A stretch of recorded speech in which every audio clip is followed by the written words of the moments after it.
Dios los bendiga en este sábado precioso. Estoy muy contenta, muy alegre porque el Señor me permite estar un día más con ustedes para poder aprender juntos de la palabra de nuestro Señor. Hoy vamos a tener un tema muy importante. Vamos a hablar un poquito acerca de la santidad de los sacerdotes, también entre otros temas muy interesantes. Así es que espero que se puedan quedar con nosotros durante toda la clase. Comenzamos. Bueno, Jocelyn, ¿quieres hacer la oración de entrada? Gracias, Poderoso Señor Jesús. Jesús, por este día, Señor. Te damos Sí, gracias, Señor. Padre, por Gracias, Padre Señor. Santo. Bendice, Señor, esta palabra, Padre, Sí, que seas Señor. tú ministrando nuestros Poderoso corazones, Señor. Jesús. Gracias, Señor, por la vida de cada uno de Sí, mis Señor. hermanos, Señor, Gracias, que Padre. están presentes y los que aún faltan, Señor. Sí, Bendícelos, Señor, y bendice su familia, Señor. Te damos gracias Santo en el eres nombre de Jesús. Jesús. En el Amén. nombre de Jesús. Amén.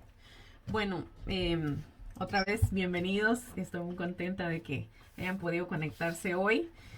Como les decía, la semana pasada estábamos hablando un poquito acerca de los castigos, ¿verdad? De que tenían que imponerse sobre el pueblo de Israel cuando ellos desobedecían, ¿verdad? Y implicaba un montón de normas, de castigos, ¿verdad? Y los estábamos viendo la semana pasada.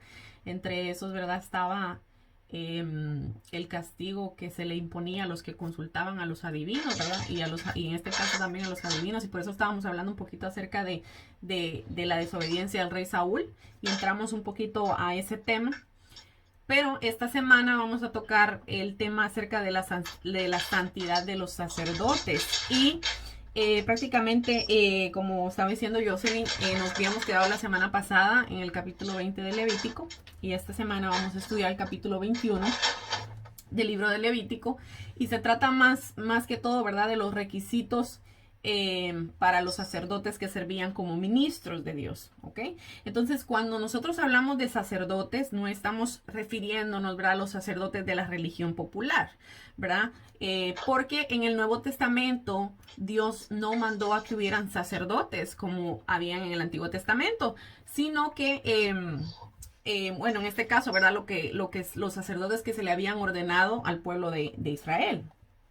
En el Nuevo Testamento ya no se habla de sacerdotes, se habla de apóstoles, se habla de profetas, se habla de evangelistas, se habla de pastores y de maestros. ¿Ok? Entonces, todo esto está dentro de la palabra del Señor. Por ejemplo, en Efesios 4, 11 y 12 dice, ahí es donde nosotros encontramos esto. Y dice, él mismo constituyó a unos apóstoles, a otros profetas, a otros evangelistas, a otros pastores y a otros maestros, a fin de perfeccionar, dice, a los santos para la obra del ministerio, para la edificación del cuerpo de Cristo. ¿Ok? Todos estos están vigentes. Dios te bendiga, Suseli. Todos estos ministerios están vigentes excepto el apostolado. ¿Okay? Eso es algo que nos tiene a nosotros que quedar bien claro, porque a veces vienen gente a predicar a las iglesias y dice, viene el apóstol tal. Eso, hermanos, amigos, no existe. El apostolado no está vigente. O sea, sí existió el apostolado, porque nosotros, ¿verdad? La Biblia fue escrita también por algunos apóstoles. Pero, por ejemplo, Pablo dice, ¿verdad? En 1 Corintios 15, 7 y 10 dice, después apareció Jacobo. Ajá. Dime, Eddie. O sea que, así cuando, por ejemplo, los que se hacen llamar apóstoles, no son en realidad entonces. Mira, es que el problema es que el apostolado, para una persona ser apóstol, hay varios requisitos. Entonces, uno de los requisitos, por ejemplo, es haber conocido personalmente a Jesús. O sea, que tú lo hayas conocido personalmente cuando Él estuvo aquí en la tierra. Otro fue que Jesús te escogiera como apóstol. Y otro requisito era el haber sido testigo de Jesús resucitado. O sea, que tú lo viste cuando Él estaba en el cuerpo ya glorificado, resucitado. Entonces, ninguno de nosotros en este tiempo presente podemos tener ninguna de esas cualidades. Por ejemplo, Pablo aquí dice, mira lo que dice Pablo.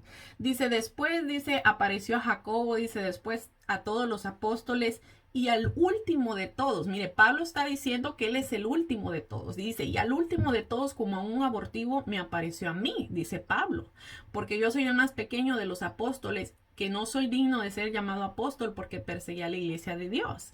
Entonces, vemos aquí que Pablo se está llamando a sí mismo el último de los apóstoles, ¿verdad? Entonces, mucha gente cristiana cree que un apóstol, el ministerio de un apóstol es, por ejemplo, el que va a lugares y levanta iglesias, ¿verdad? El que va, digamos que llegó un apóstol, entre comillas, allá a Guatemala y levantó una iglesia, y después se fue a Honduras y levantó otra iglesia, y después se fue a México y levantó otra iglesia. Pero prácticamente ese era el trabajo de alguno de los apóstoles, ¿verdad? Pero el apostolado, según la Biblia, no está vigente. Entonces, se podría decir que lo más cercano a un apostolado es los que son misioneros, pero no se le puede llamar apóstol a un misionero. No se le puede, dado a los requisitos que ya les acabo de decir, ¿verdad? Que era haber conocido personalmente a Jesús. Entonces, y haber sido testigo también, ¿verdad? De Jesús resucitado como tal. Entonces, eso es algo que nos tiene que quedar bien claro a nosotros como pueblo de Dios, ¿verdad? De que si alguien llega a decir yo soy el apóstol tal, nosotros no le vamos a recriminar, no lo vamos a ofender, no vamos a tratarlo mal porque tal vez nosotros estemos pensando que él está mintiendo, pero nosotros como siervos del Señor no podemos darle paso a que, por ejemplo, digamos un pastor, ¿verdad? Que tenga este conocimiento, no puede subir al altar a una persona que se dice ser apóstol, sabiendo que el apostolado no está vigente, por ejemplo, ¿verdad? En estos tiempos. Entonces, evitar, digamos, en una iglesia, así como les está explicando los pastores, invitarlos, ¿verdad? Porque acuérdense, una vez que alguien llamado apóstol se sube a un altar y el pastor lo permite, entonces automáticamente toda la congregación va a pensar que está bien y que el pastor lo aprueba. Entonces, ese es el problema. Entonces la gente se va a confundir. Y si nosotros sabemos la verdad, no podemos darle pie a este tipo de personas, ¿verdad? Porque ellos mismos no tienen claro lo que Dios los ha mandado a hacer, dado que se han autonombrado apóstoles. Entonces, imagínense, pueden venir incluso a confundir a la demás gente también. Entonces, tenemos que tener cuidado con eso. ¿Ok? Otra cosa que quería mencionarles a esto es que debemos acordarnos también que el pueblo judío es una cosa y la iglesia es otra cosa. ¿Ok? Son dos instituciones separadas, por llamarlos de alguna manera, ¿verdad? Pero son separadas. Dios trató con el pueblo judío de una manera y Dios trata con la iglesia de otra manera. Al pueblo judío se le dieron algunas promesas terrenales. A nosotros como iglesia se nos ha dado promesas celestiales, ¿ok? Entonces, pero también, ¿verdad? Si algún judío, ¿verdad? Acepta a Jesús como el Mesías, ¿verdad? Como el Señor y Salvador, entonces pasa a ser parte de la iglesia, ¿verdad? De Jesucristo, ¿ok? Cuando decimos la iglesia de Jesucristo, también yo no quiero que se confundan con pensar que es una institución, que es la denominación tal. No, cuando nosotros estamos hablando de la iglesia de Jesucristo, estamos hablando de la persona en particular. Yo recibí a Jesús como mi Señor y Salvador y yo soy parte de la iglesia. No mi denominación, la persona. Todos aquellos que hemos aceptado a Jesús como nuestro único y exclusivo Salvador y vivimos conforme a la palabra, nosotros somos la iglesia, ¿verdad? Puedan haber que algunos en otra religión que... bueno, claro, hay excepciones también. No podemos decir que los testigos de Jehová son parte de la iglesia de Jesucristo porque ellos ni siquiera creen en Jesús, por ejemplo, ¿verdad? Entonces, lo que me quiero referir es que no nos imaginemos la iglesia de Jesucristo como un templo en 4 paredes, ¿ok? Sino que somos nosotros los individuos, ¿ok? Algunos están aquí, otros están allá, en otro país, pero todos venimos a ser la iglesia de Jesucristo, ¿verdad? Los que, como ya les dije, hemos creído en el Señor Jesucristo como nuestro único y exclusivo Salvador, como lo dice la palabra, ¿verdad? Entonces, bueno, estábamos siguiendo con el tema. Estábamos hablando acerca de los sacerdotes, ¿verdad? del Antiguo Testamento, ¿ok? Ya les expliqué que los sacerdotes, no estamos hablando de los sacerdotes de la Iglesia Popular, sino que estamos hablando de los sacerdotes que fueron en el Antiguo Testamento para el servicio en el templo para los judíos, ¿verdad? En Israel, en este caso. Entonces, los sacerdotes eran los descendientes de Leví. ¿Se acuerdan que hablamos? Hay 12 tribus, ¿verdad? Y cada tribu es un hijo del patriarca Jacob o Israel, que después Dios le cambió el nombre. Entonces, pues de la tribu de Leví, el tercer hijo de Jacob, de esta tribu venían los descendientes, ¿verdad? Los que iban a ser sacerdotes, ¿verdad? Y los que iban a servir en el templo. Entonces, los sacerdotes debían ser ejemplos de santidad también por sus deberes ceremoniales, ¿verdad? Y también entre su carácter, sus acciones personales. Por lo tanto, Dios les puso a ellos una norma más alta que a los demás, a los demás, vamos a decirlo, integrantes de la tribu, ¿verdad? Por ejemplo, hoy en día, ¿verdad? La responsabilidad de un pastor es más alta que la responsabilidad de cualquier oveja. En este caso, cualquier creyente, ¿verdad? ¿Por qué? Porque todos los ojos van a estar puestos en el pastor. Si el pastor hace algo malo, ay, ¿y eso qué es el pastor? Si el pastor no me habló, el pastor, es el pastor. Entonces, el pastor tiene que tener una norma más alta de ética y de comportamiento, porque todos los ojos van a estar puestos en él.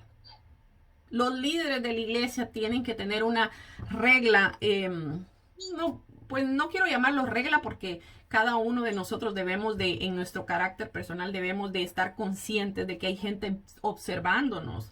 Incluso, ¿verdad? Cualquier creyente en su trabajo, si nosotros estamos en un trabajo y la gente sabe que nosotros somos cristianos, nosotros debemos de comportarnos a la altura de lo que es llamarse cristiano. No puedo yo decir soy cristiano y decirle a todos, yo soy cristiano, y al ratito me oigan hablar una mala palabra, ¿verdad? Porque yo estoy dando mal testimonio. Entonces nosotros como cristianos tenemos que dar buen testimonio del Señor Jesucristo, porque acuérdense que cuando nosotros decimos que somos cristianos, estamos diciendo, yo soy un representante de Cristo en la tierra. Y si usted da mal ejemplo o mal testimonio, ¿verdad? Como decimos nosotros, pues el que está quedando mal enfrente de la gente es el Señor Jesucristo. Entonces, no solo los sacerdotes en este caso, ¿verdad? Sino que todos nosotros también estamos llamados a tener compostura, ¿verdad? Delante de no solo de los demás creyentes, sino también de los que no han creído, ¿verdad? En el Señor Jesucristo. Entonces, ¿a dónde nos quedamos? Bueno, la Biblia nos dice que los levitas, ¿verdad? En este caso fueron consagrados por Dios por medio de Moisés para el servicio del tabernáculo y luego del templo de Jerusalén. Eran los únicos designados para el servicio en el tabernáculo, donde ejercían ministerio, desde los 25 años hasta los 50 años. Después de los 50 años de edad no podían servir en el templo más que para hacer guardia fuera del templo, pero no para el ministerio en sí, ¿ok? Los levitas fueron tomados para el servicio de Dios en lugar de los primogénitos. Los primogénitos son el primer hijo, ¿verdad? Que le nace a una familia. Y fueron dados a los sacerdotes para ayudarles. Por ejemplo, dice Números 3:12, dice, aquí yo he tomado a los levitas, dice, de entre los hijos de Israel en lugar de todos los primogénitos. Y los primogénitos nacidos entre los hijos de Israel serán pues míos los levitas, ¿verdad? Eso es Dios hablando. Y dice, también nosotros sabemos, ¿verdad? Que Moisés y su hermano Aarón eran levitas, ¿verdad? Eran levitas. En este caso, Aarón, el hermano de Moisés, fue consagrado como el primer sumo sacerdote de Israel. ¿Okay? Y sus descendientes, también levitas, todos ellos constituyeron una auténtica clase sacerdotal conocida como Coahim. Así les conocían. Entonces, la clase sacerdotal de los Coahim compone una familia dinástica dentro de la tribu de Leví. Y debido a ello, todos los Coahim tradicionalmente se consideran ser levitas, pero no todos los levitas son Coahim. ¿Qué quiere decir esto? Que la familia de Aarón, específicamente la línea, ¿verdad? Por eso dije la dinastía, la línea de la familia de Aarón, ellos estaban llamados a ser sumos sacerdotes, ¿verdad?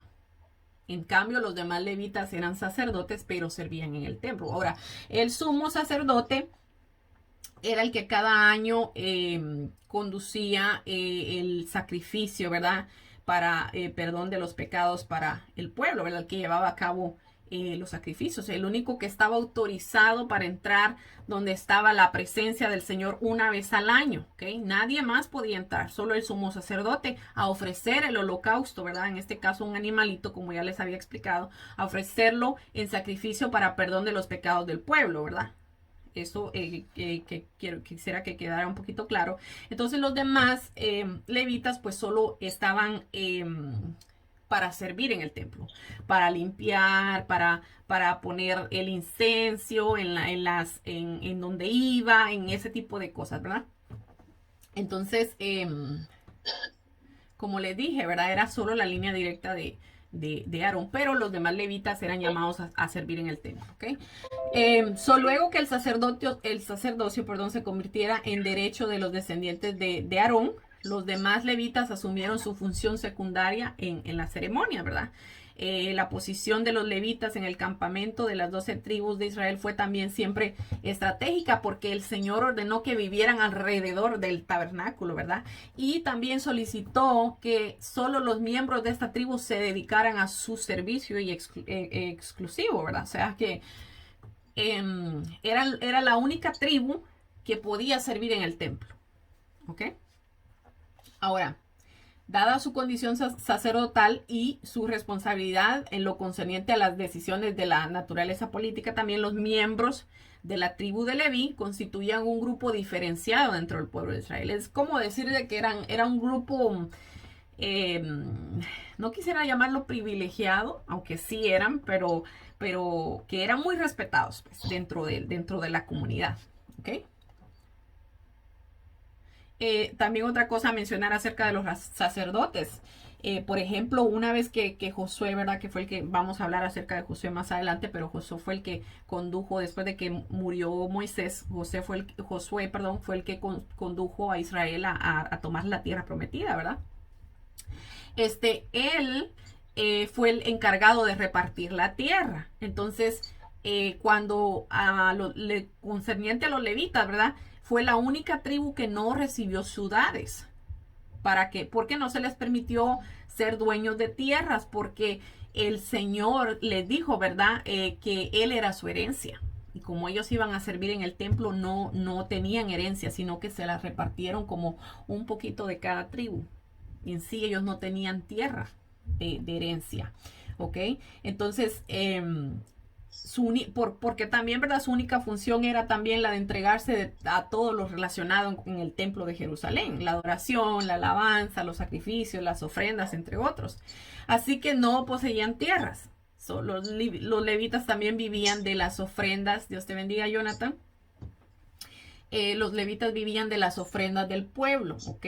Israel presentaba ofrendas en el templo y una buena parte de esas ofrendas era destinada a los levitas, quienes las tomaban para sus necesidades, ¿verdad? Y esto fue establecido por Dios también. O sea, no fue que ellos decidieron de que, yo me voy a quedar con estas ofrendas. No, esto fue algo constituido por Dios también, ¿ok? Así es que, para que eso quede claro también. Entonces, por ejemplo, los levitas, los sacerdotes, en el judaísmo también poseían muchos derechos exclusivos. Por ejemplo, para aprender la Torá, ¿verdad? Ellos eran como obligatorio que todos los de las tribus de Leví aprendieran la Torá, ¿verdad? Entre las demás tribus, ¿verdad? Sí obviamente que habían más de las demás tribus que enseñaban y aprendían, pero se le daba prioridad, podría decirse, a esta tribu, ¿verdad? Por ejemplo, si nos vamos a ver, pues Pablo no era un levita, pero si nos vamos al contraste entre el apóstol Pablo y el apóstol Pedro, estamos viendo dos tipos de personas diferentes. Porque el apóstol Pablo era un hombre que estudió la Torá.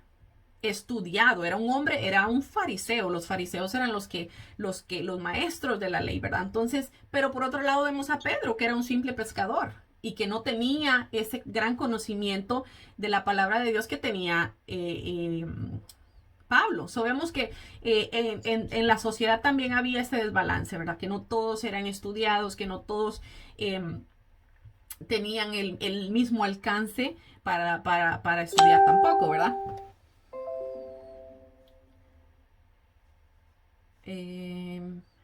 Bueno, vamos ahora a ir al tema, la santidad de los sacerdotes. Dice en Levíticos 21:7, vamos a ver el capítulo 13 y 14 también, dice, con mujer ramera o infame no se casarán, ni con mujer repudiada de su marido, porque el sacerdote es santo de Dios.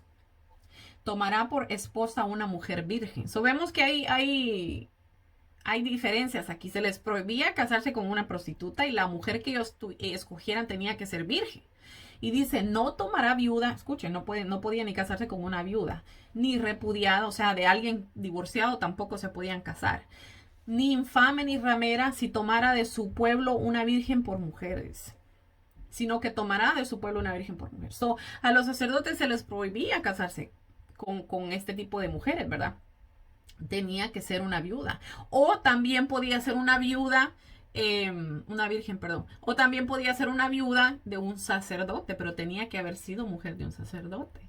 Entonces no podían, tenían muchas reglas, por eso es que les dije yo que a ellos se les habían impuesto unas normas más altas que a los diferentes, podría decirse, partes del pueblo. Bueno, ¿tienen alguna duda acerca de ese tema? De los sacerdotes. ¿No? Ok. Bueno, ahora vamos a hablar un poquito acerca de las fiestas judías. Porque del capítulo 21, pues los otros capítulos yo creo que ya los habíamos tocado también, entonces vamos a brincar al capítulo 23 del libro del Levítico, perdón. Y vamos a hablar acerca de las fiestas judías. Había 7 fiestas en el pueblo judío que ellos tenían que celebrar.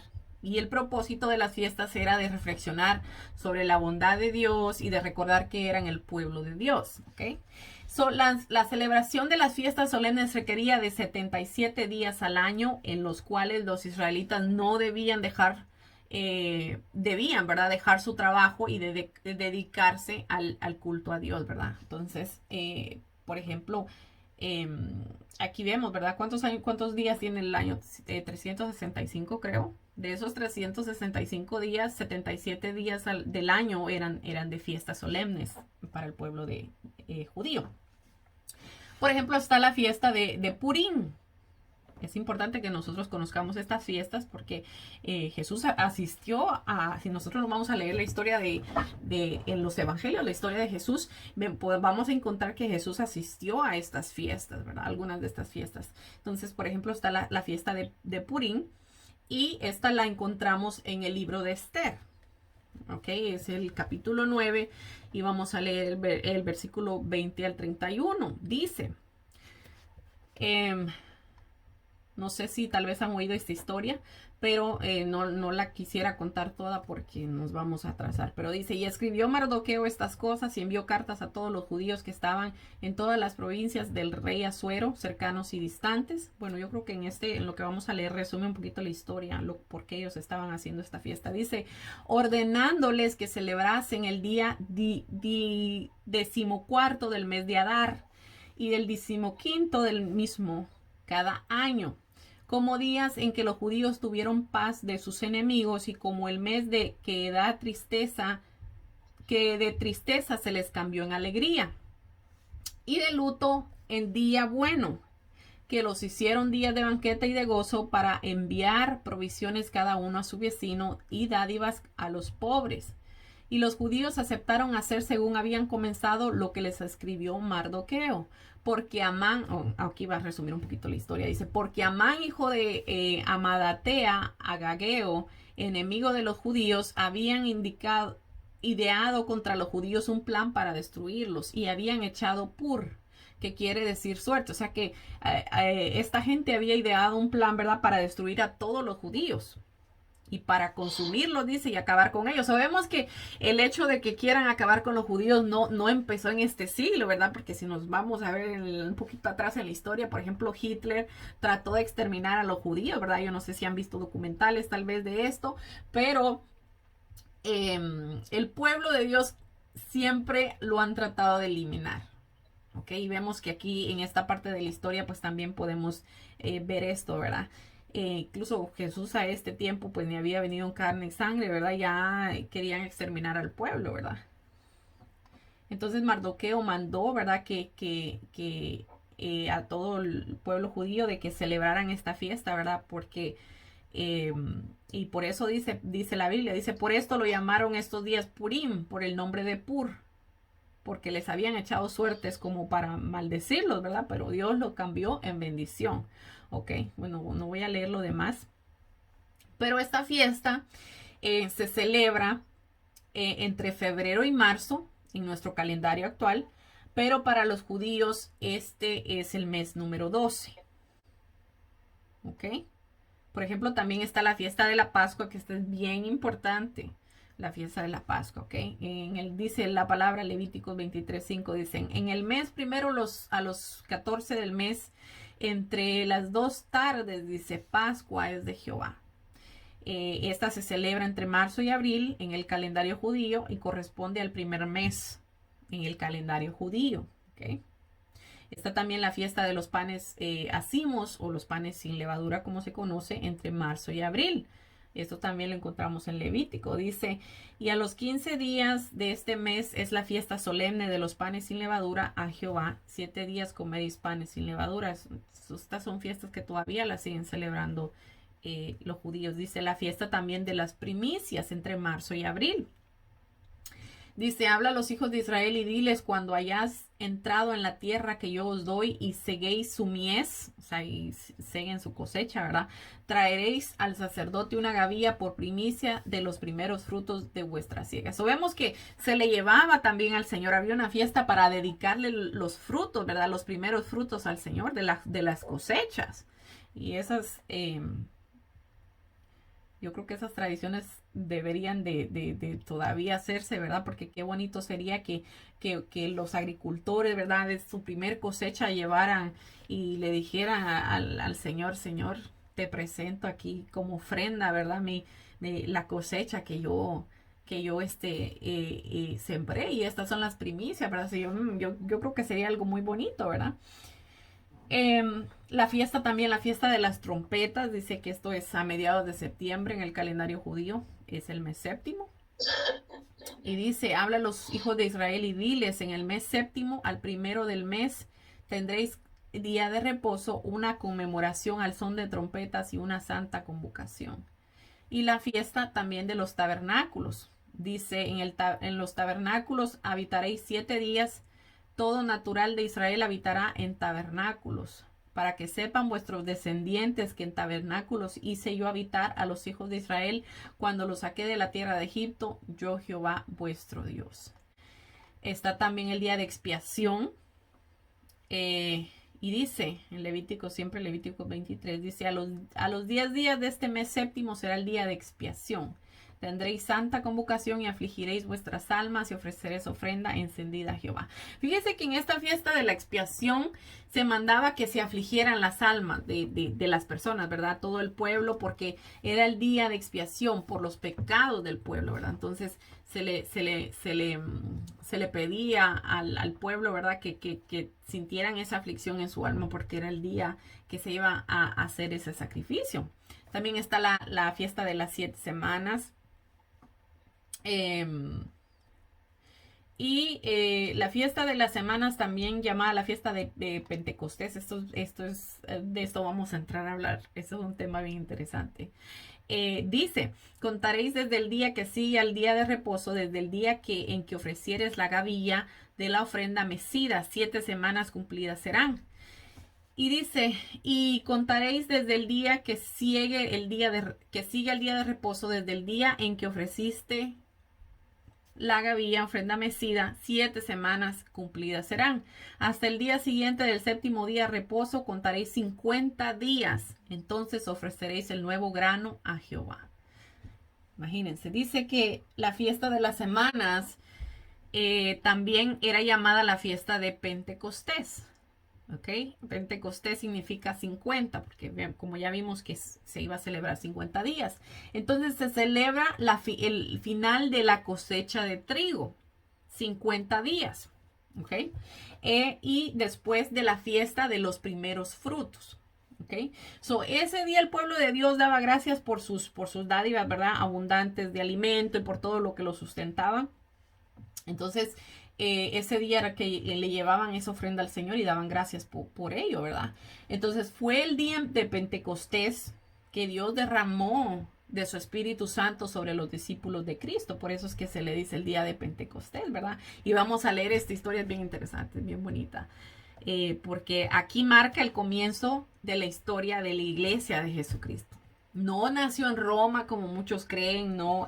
La iglesia de Jesucristo nació en Jerusalén el día de Pentecostés. Vamos a leerlo en el capítulo 1 de Hechos. Dice la promesa del Espíritu Santo. Dice en el primer tratado, dice, oh Teófilo, hablé acerca de todas las cosas que Jesús comenzó a hacer y a enseñar, hasta el día en que fue recibido arriba, después de haber dado mandamientos por el Espíritu Santo a los apóstoles que había escogido. ¿Se acuerdan que hablamos, verdad, de que los apóstoles habían tenido que haber sido escogidos por Jesús? Bueno, aquí nos da otra reseña de eso, ¿verdad?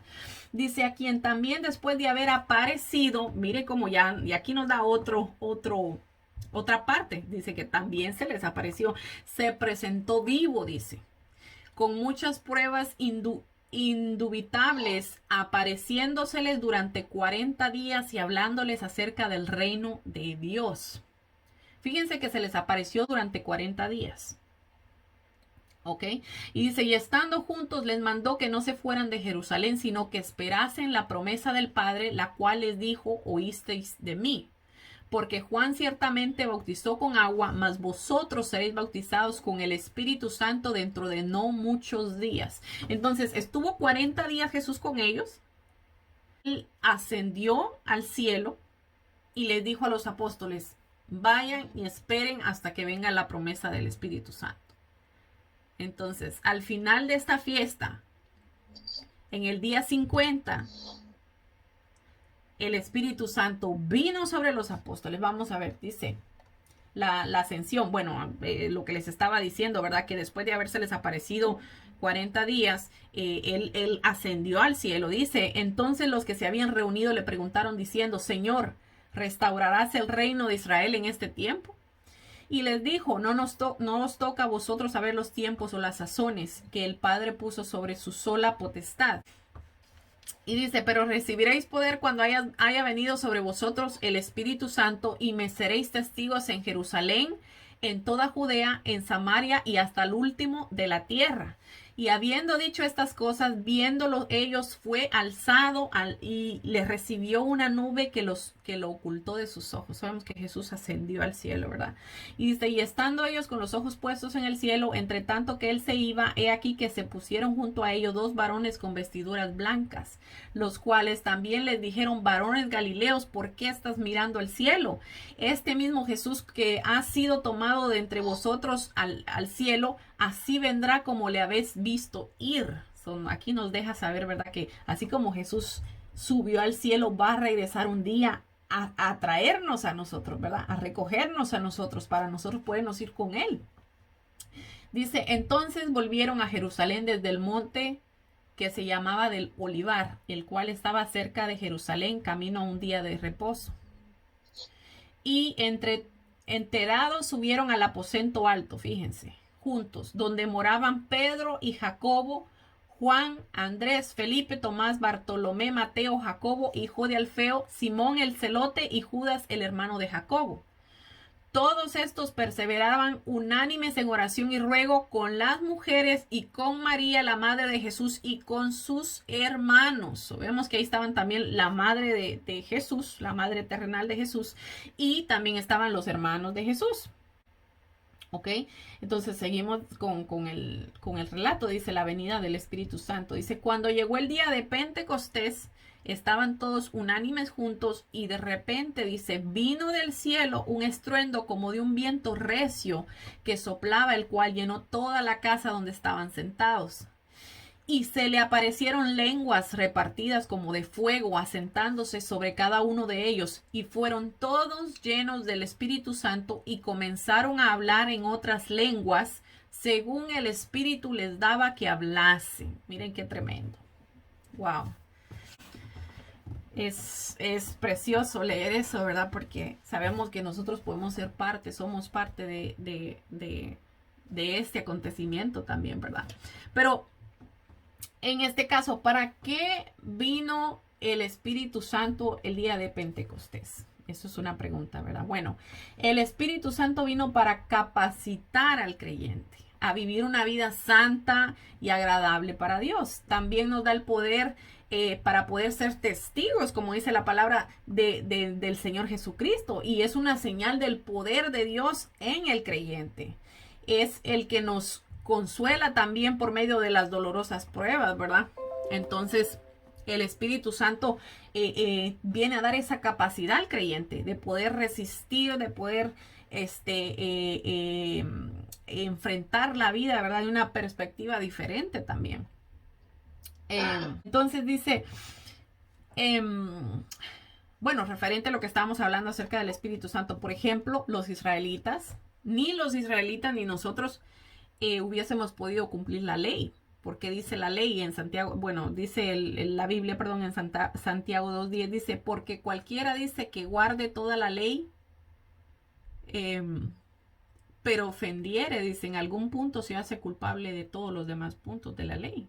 Entonces era imposible no fallar, ¿verdad? Por eso se tenían que hacer los sacrificios cada año, ¿verdad? Entonces, ni los israelitas ni ninguno de nosotros tenía esa capacidad de poder cumplir la ley a cabalidad. Y puesto que la ley decía, ¿verdad? Que si yo cumplía todos los requisitos, pero fallaba en uno, yo me hacía culpable de todos los demás. Así de estricta es la ley, ¿verdad? Que se había dejado para el pueblo de Jesús. Pero Dios, en su misericordia, ¿verdad? En su infinito amor, Él iba a hacer un nuevo pacto. Pacto que vendría a consumarlo Jesucristo con su muerte y su resurrección, ¿verdad? Su muerte como pago, ¿verdad? Por rescate por nosotros. Por ejemplo, en Jeremías 31:33 dice, pero este es el pacto que haré con la casa de Israel después de aquellos días, dice Jehová, daré mi ley en su mente y la escribiré en su corazón y yo seré a ellos por Dios y ellos me serán por pueblo. Miren que ya Dios dijo que la iba a escribir en nuestro corazón. Por eso es que tal vez nosotros no teníamos conocimiento de la Biblia, pero nosotros sabíamos que maldecir a alguien estaba mal, aunque lo hacíamos, o que robar estaba mal, ¿verdad? Ya nosotros sin conocer la Biblia, sin nuestra conciencia nos decía a nosotros que estaba mal hacerlo, ¿verdad? Entonces, ahí es donde se cumple la palabra, ¿verdad? Que dice que Dios iba a escribir esa ley en nuestro corazón y en nuestra mente, ¿verdad? También en Ezequiel 36:27 dice, y pondré dentro de vosotros mi espíritu, y haré que andéis en mis estatutos y guardéis mis preceptos y los pongáis por obra. Entonces, cuando el Espíritu Santo viene sobre el creyente, y lo que dice aquí, nos ayuda a guardar la ley, ¿verdad? Nos llena de ese amor, y la palabra dice que si nosotros tenemos amor, vamos a cumplir la ley automáticamente. Porque el amor que nosotros sentimos por nuestro prójimo no nos va a dejarle hacer ese daño al prójimo. Amén. Entonces, en las palabras claras, el Espíritu Santo vino a capacitar a los israelitas, ¿verdad? Y a todos aquellos que aceptaran el nuevo pacto por la fe en Jesús para poder cumplir la ley. ¿Okay? Para nosotros poder vivir una vida conforme a lo que dice la palabra. ¿Okay? Porque ninguna persona que no tenga la ayuda del Espíritu Santo puede llevar una vida recta delante del Señor, tal como lo requiere la palabra, ¿verdad? Entonces el Espíritu Santo vino a hacer esa ayuda. Y con lo que les estaba diciendo, Gálatas 5:14 dice, porque toda la ley está en esta sola palabra se cumple. Imagínense, amarás a tu prójimo como a ti mismo. Toda la ley está resumida ahí. Como les dije, si nosotros tenemos al Espíritu Santo dentro de nosotros, nos va a llenar de un amor tan grande. Si nosotros dejamos que Dios nos cambie por medio de su Espíritu, nos va a llenar de un amor tan grande que ese amor no va a permitir que nosotros le hagamos daño a nuestro prójimo, sino que va a provocar que lo amemos. Y de esa manera nosotros, dice la palabra, que vamos a estar cumpliendo la ley. Imagínense lo tremendo. Romanos 13:8 dice, no debáis a nadie nada, sino el amaros unos a otros, porque el que ama al prójimo ha cumplido la ley. Imagínense, el que ama a su prójimo está viviendo conforme lo que dice la palabra del Señor, conforme lo que Dios manda. ¿Ok? Como les decía, ¿verdad? Es imposible que nosotros desarrollemos por nosotros mismos ese amor, ¿verdad? Tan puro y sincero para amar a nuestro prójimo sin importar muchas veces lo que nos hagan, la forma que nos traten. Es imposible para nosotros desarrollar ese amor por nosotros mismos. Eso es algo que viene del Espíritu. Por ejemplo, la palabra también dice, ¿verdad? Que los frutos del Espíritu, que es amor, mansedumbre, benignidad, entre otros, ¿verdad? Pero todos están arraigados a lo mismo, al amor, ¿verdad? También, ¿verdad? Es imposible que nosotros decidamos amar por encima de odiar si no hemos conocido el amor de Cristo. Porque nosotros a este punto ya tenemos que saber de que nadie nos va a amar como Jesús. Nadie nos va a hacer sentir a nosotros ese amor que nos hace sentir Jesús. ¿Ok? Y si no hemos experimentado, ¿verdad? Ese amor del Señor en nuestra vida, va a ser imposible que nosotros podamos amar de la misma manera. Tal vez nunca vamos a poder llegar a amar exactamente de la misma manera que Jesús nos amó, porque ese amor yo creo que es incomparable. Es tan grande que nosotros no lo podemos igualar, pero por lo menos que se asemeje a ese amor, ¿verdad? Entonces, también algo que quería yo compartirles es que cuando nosotros decimos amor, todo nuestro pensamiento se va a un sentimiento, ¿verdad que sí? Porque el amor, según el amor humano, se mueve a través de un sentimiento, ¿verdad? Siente uno un sentimiento hacia otra persona. Eso es lo que nosotros catalogamos como amor. Pero amar es más que un sentimiento. Es una decisión. Porque vamos a poner un ejemplo, yo le hice algo malo a Eddie, ¿verdad? Y Eddie se sintió bien mal dentro de él, a punto de que era hasta para odiarme, ¿verdad? Vamos a ponerlo por un ejemplo así. Pero como él tiene a Jesús en su corazón, aunque él no sienta amarme, él va a buscar con todo su corazón decidir amarme como hermana, porque el Espíritu Santo que está dentro de él le va a dejar saber que no está correcto que me odie y que no está correcto vivir con un sentimiento de esa magnitud dentro de él. Entonces, cuando él me vea, no me va a despreciar, aunque tal vez en su corazón todavía esté dolido, pero él me va a seguir tratando con amor, me va a seguir tratando con paciencia, me va a seguir saludando como si nada hubiese pasado. ¿Por qué? Porque él tomó la decisión de que aunque yo le hice algo malo, que aunque yo le hice daño, él tomó la decisión de dejar a un lado esos sentimientos, porque esos son sentimientos de amargura, los va a dejar a un lado porque el Espíritu Santo que está dentro de él lo mandó, lo dirigió a que decidiera amarme por encima de lo que yo le pude haber hecho. ¿Sí ven? Entonces, muchas veces nosotros decimos, y yo lo dije andando en el mundo, lo dije también muchas ocasiones, yo no voy a perdonar nunca a tal persona. Yo creo que todos en algún punto lo dijimos, lo llegamos a decir o lo llegamos a pensar.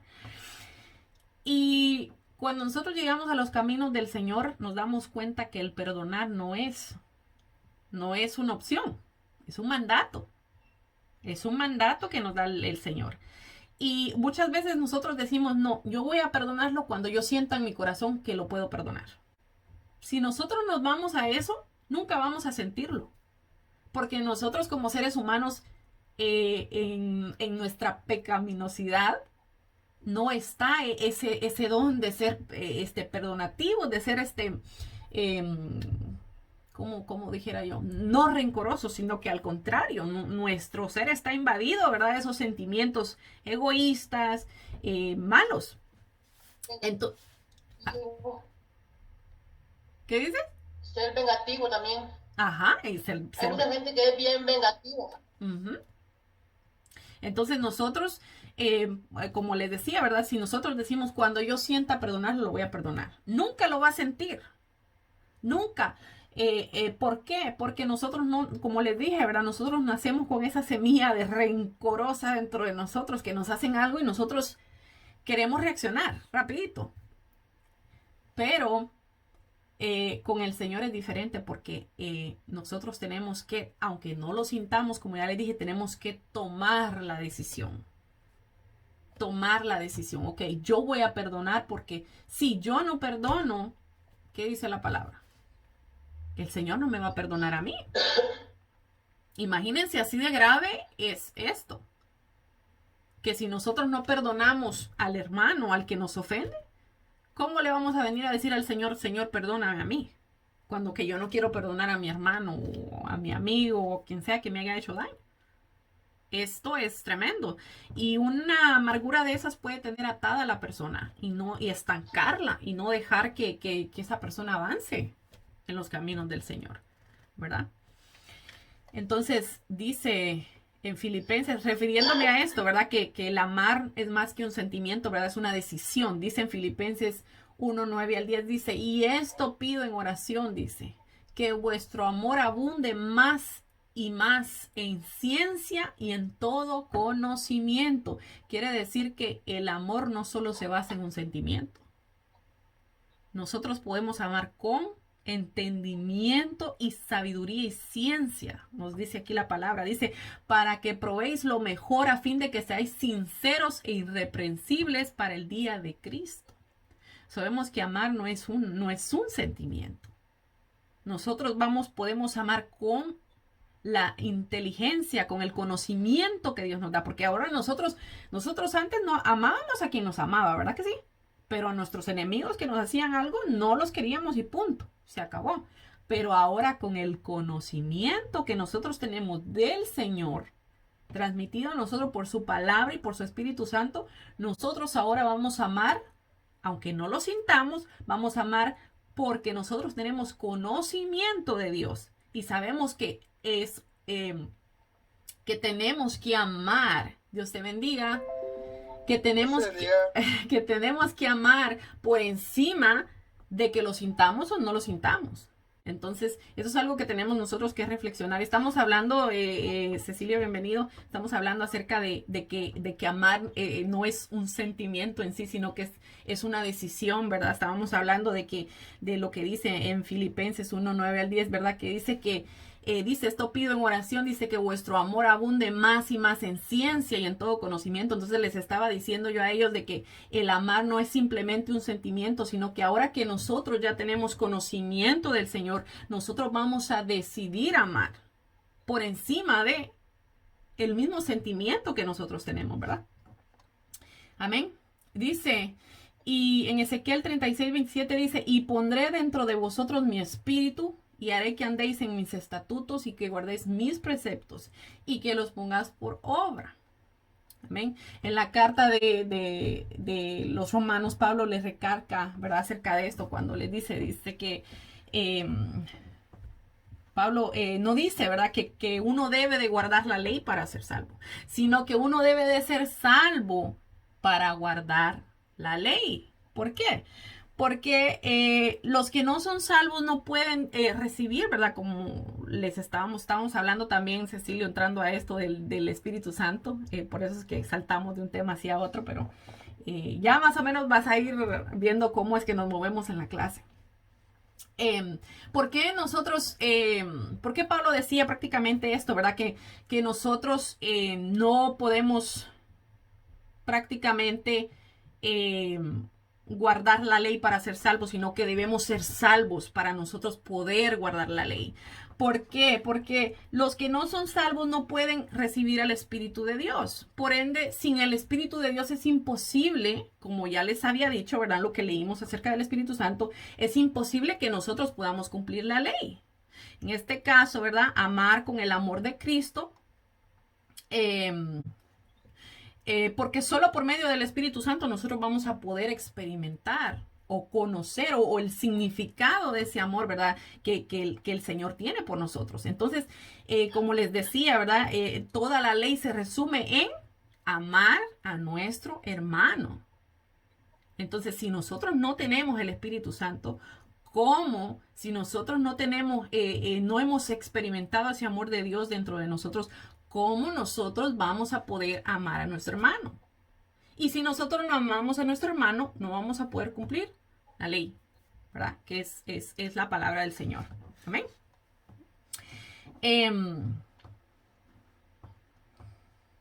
Ahora, refiriendo, ¿verdad? Porque como siempre recalco, bueno, ahorita yo creo que todos somos creyentes, pero siempre hay personas que son amigos, ¿verdad? Y no, pues no tienen mucho conocimiento de la palabra. Pero como siempre yo recalco, ¿verdad? Estábamos hablando aquí que uno no debe de ser salvo para guardar la ley, sino que uno debe de ser salvo para poder guardar la ley. Bueno, ¿a qué se refiere cuando yo digo, ¿verdad? Ser salvo. ¿Quiénes son los que son salvos? Bueno, aquellos que han aceptado a Jesucristo como su Señor y su único exclusivo Salvador. Y han escogido negarse a los placeres del mundo, ¿verdad? Para servirle a Jesús. Esas son las personas que son salvos, ¿verdad? No solo se queda en una confesión, sino que se escoge, ¿verdad? Negarse a todo lo que nos rodea, los placeres de la vida, por llamarlo de alguna manera, y servirle al Señor, ¿verdad? En Romanos 10, 9 al 10 dice, refiriendo a esto, esta es la palabra de fe que predicamos, dice, que si confesares con tu boca que Jesús es el Señor y creyeres en tu corazón que Dios le levantó de los muertos, serás salvo. Porque con el corazón, dice, se cree para justicia, pero con la boca se confiesa para salvación. Amén. Entonces, a ver, ¿dónde me quedé aquí? Bueno, siguiendo el Espíritu Santo, pues como ya les decía, nos va transformando gradualmente, ¿verdad? Poco a poco. Eso es el trabajo que hace el Espíritu Santo en los creyentes. Por ejemplo, en el Antiguo Testamento, en el Antiguo Pacto, esto lo hemos hablado también, ¿verdad? El Espíritu Santo solo venía sobre los profetas y los reyes, ¿verdad? Sobre los que Dios escogía para alguna función en específico, ¿verdad? No estaba disponible para todas las personas. En primera de Samuel 16:13 dice, y Samuel, dice, tomó el cuerno de aceite y lo ungió en medio de sus hermanos. Y está hablando al rey David. Y dice, desde aquel día en adelante, dice, el Espíritu vino sobre David. Y se levantó luego Samuel y se volvió a Rama. Entonces, pero esto era en el antiguo pacto, ¿verdad? Vemos aquí que venía sobre algunos individuos nada más. Por ejemplo, en este caso estábamos viendo el caso de David, ¿verdad? Pero en el nuevo pacto no vendrá sobre unos cuantos, sino que todos los que recibimos a Jesús vamos a recibir el Espíritu Santo. En Hechos 2:4 dice, y fueron todos llenos del Espíritu Santo y comenzaron a hablar en otras lenguas según el Espíritu les daba que hablase, ¿verdad? Lo que estábamos hablando cuando vino el Espíritu Santo, ¿verdad? A los 120 que estaban en el aposento alto esperando la venida del Espíritu Santo, ¿verdad? Entonces vemos que ahora el Espíritu Santo vive sobre nosotros. Miren qué privilegio tan grande, que antes se les daban solo a unos cuantos y ahora todos los que aceptamos a Jesucristo como nuestro Señor y exclusivo Salvador, el Señor viene a depositar su Espíritu en nosotros. Amén.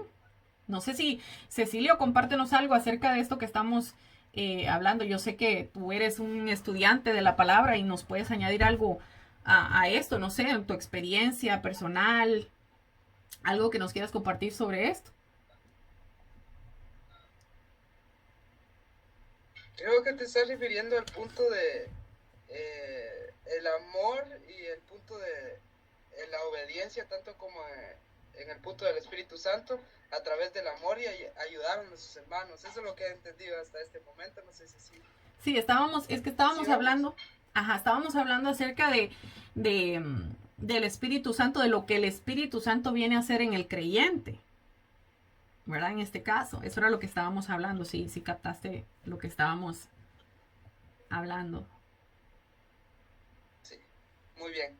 Entonces, creo que te estabas refiriendo en el punto del, ¿cómo lo podría decir? En el punto del amor a través de lo que el Espíritu Santo forma en nosotros. Eso hace que fluya dentro de nosotros el amor. Amén. Inclusive hace un tiempo, les cuento a todos los que están aquí, Dios les bendiga. Me da gusto saludarles en el nombre poderoso de Jesús. Y hace un tiempo yo estaba así como una pequeña, como un punto de discusión con Dios. Porque ustedes ya saben, el típico David siempre saliendo. Y el punto es que yo le decía a Dios, ¿por qué si soy tu hijo dentro de mí no puede fluir tu amor? ¿Por qué dentro de mí no puede fluir tu amor? Entonces él en ese momento me comenzó a explicar que si no contengo de su amor, o sea, literalmente me dijo que él me iba a dar de su amor, y es que el amor de él ya estaba en mí, simplemente que no lo aprendía a sacar, no aprendía cómo desarrollar. El punto es que él me mostró que iba a llenarse dentro de mí de su amor, iba a fluir su amor. Es como aquel punto de fluidez del Espíritu Santo, pero él me lo explicó de ese punto para dentro de mí, y que ese amor iba a sobresalir para las demás personas. Y esa es la batalla que tenía en él. Pero me encantó porque hasta este momento claramente, como dijera el apóstol Pablo, no es que yo ya lo haya alcanzado totalmente. Y claramente me estoy refiriendo de otro contexto. Pero el punto es de que Dios, a través del Espíritu Santo, va a comenzar a manifestar su amor para que nosotros mostremos del amor que Él nos da, para nosotros mostrarlos a otras personas. Pero ¿qué es aquí el punto especial? ¿Qué es lo que debemos de hacer?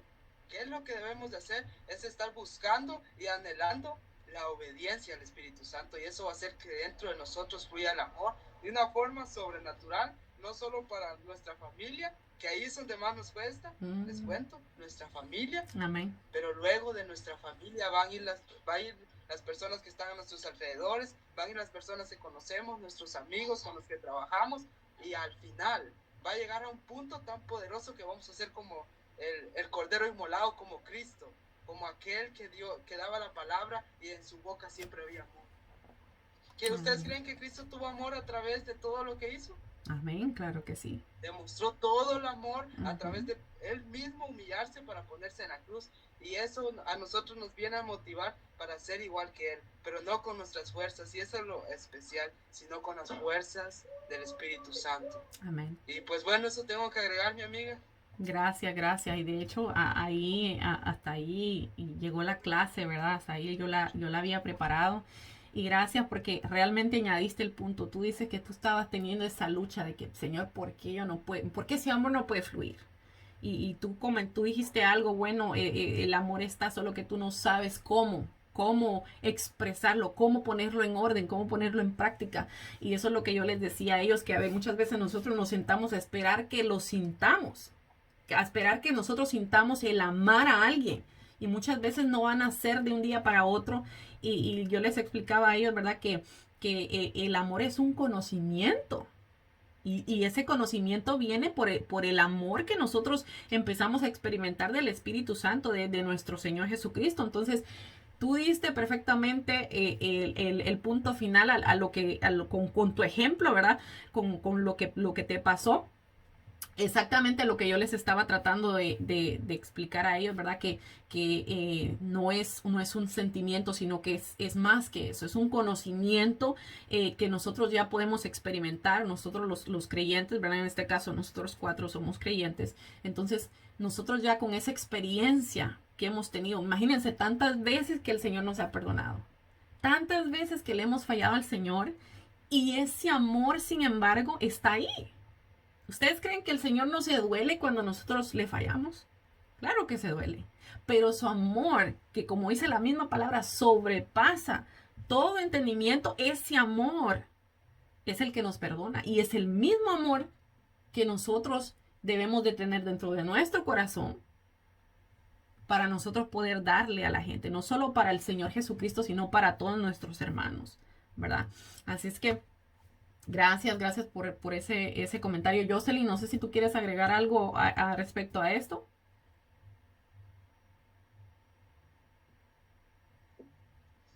Dios les bendiga. Bueno, pues como decía el hermano, ¿verdad? Que primeramente sea buscar la presencia de Dios, y al buscar la presencia de Dios estar uno dispuesto a obedecer lo que el Señor nos diga. Y al obedecerlo, entonces el Señor se encarga de guiarnos. Amén. Amén, así es. Edith, ¿quieres agregar algo? No. Jonathan, yo no sé si está trabajando, por eso no le preguntaba. O sea, usualmente él está trabajando, está escuchando, pero está trabajando.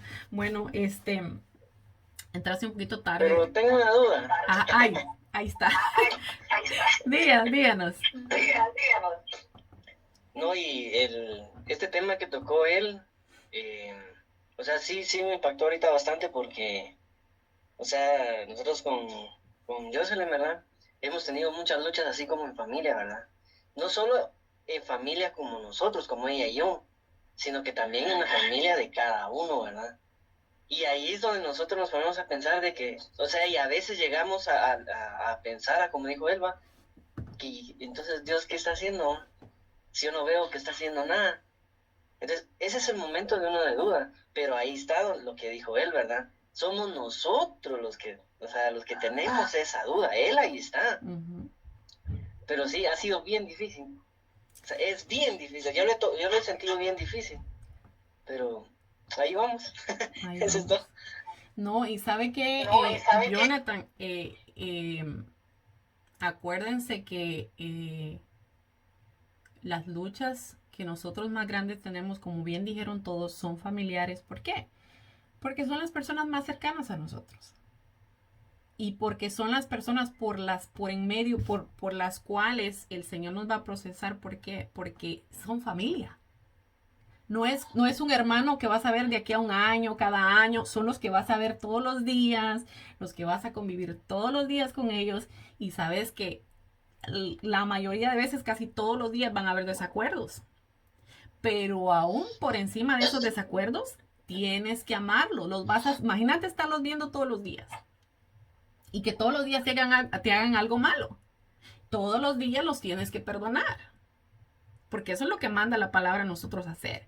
Entonces, ¿qué Dios está haciendo por medio de esto? Está creando un carácter en ti. Porque como lo dijo ayer la predicadora, yo no sé si algunos vieron el video, ¿verdad?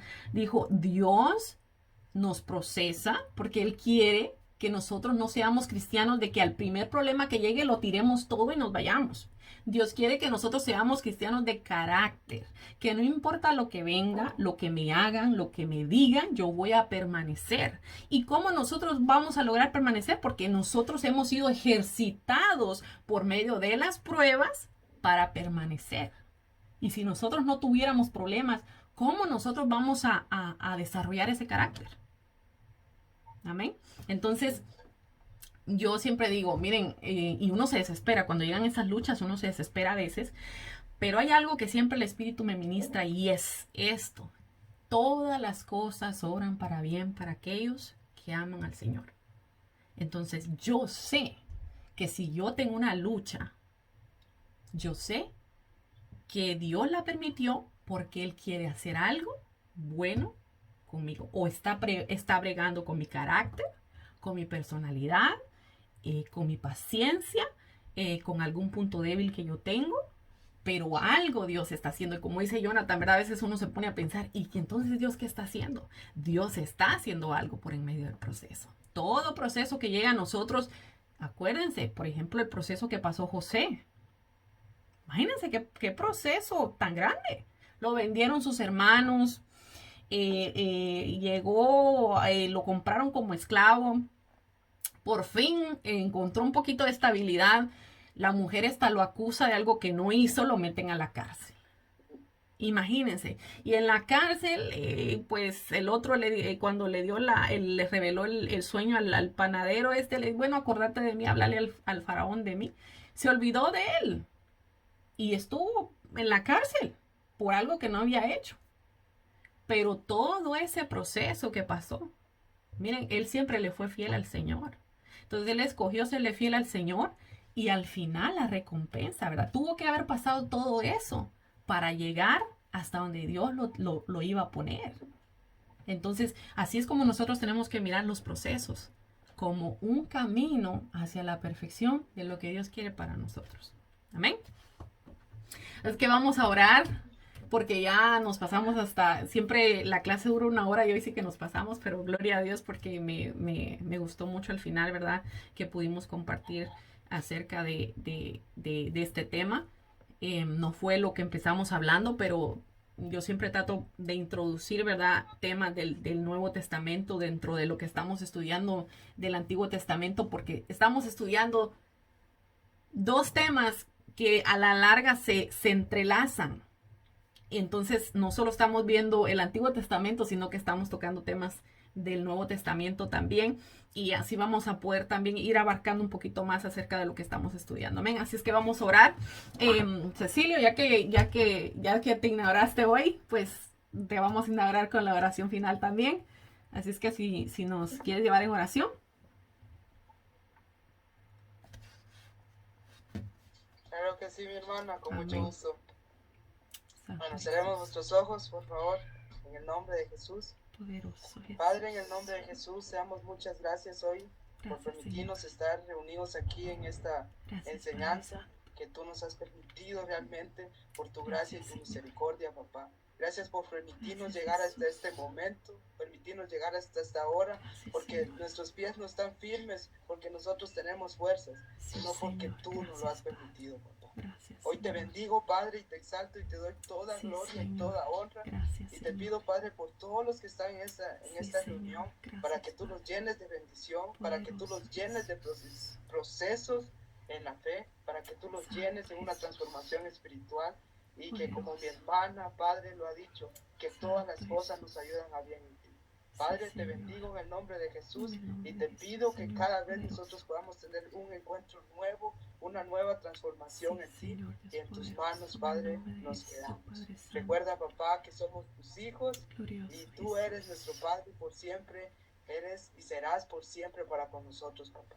Yo te Gracias, bendigo y Señor. te doy gracias por la vida de mis hermanos Gracias, Señor. y te exalto, Padre, en el nombre En el poderoso de nombre de Jesús. Jesús, Señor. Y el pueblo dice, Amén. amén.